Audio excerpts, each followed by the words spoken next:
In this video, we're going to go over a little tip in regards to gutter cleaning. That's why I'm pointing right at the downspout.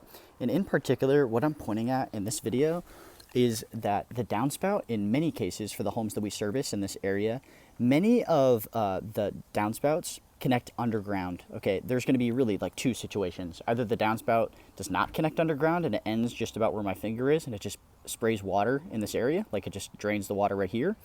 Or many of the homes, probably most of the homes that we service, have them tied underground. So this gutter, the roof, the water droplets, the rain lands on the roof, it gets guided to the gutter guides it to the downspout, assuming that the top of the downspout or the elbows aren't clogged, the water should be able to drain.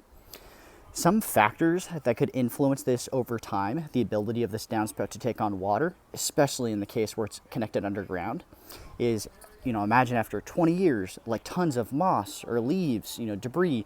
Maybe this is an area that has a tree and tons of debris accumulate, and some of that debris can be forced or like naturally flow through the downspout and collect underground. So, after decades, potentially that debris can impact the ability of this downspout to flow.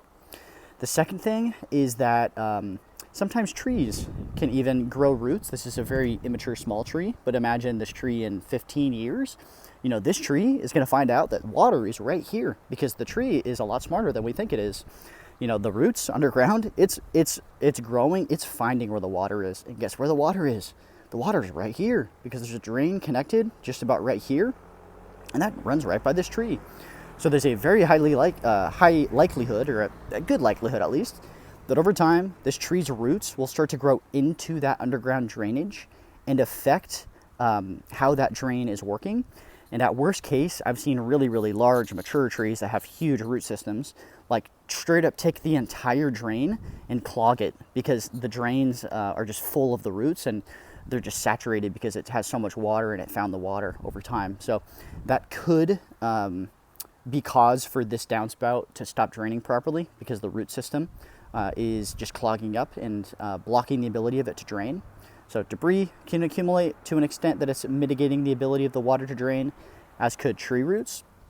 But regardless, in this situation, the drains that connect underground, they ultimately lead oftentimes, from what I've seen pretty consistently, they're going to lead to at least 3 drain outlets. So you can see one in this area. There's going to be one on either side of the driveway, and typically a third. So one side's going to have one, but the other side's going to have 2. So in this case, you see the one connected to that same side that we were just at. And then here's 2. There's no drain cap, but it's right about here. So there's the 2 on either side of the driveway, and then a third being on like the very corner of the property. So all these, the drains that connect underground are going to typically drain to 3 different drain outlets where the water is going to spray out of this and it's going to go to the street, for the city to treat it.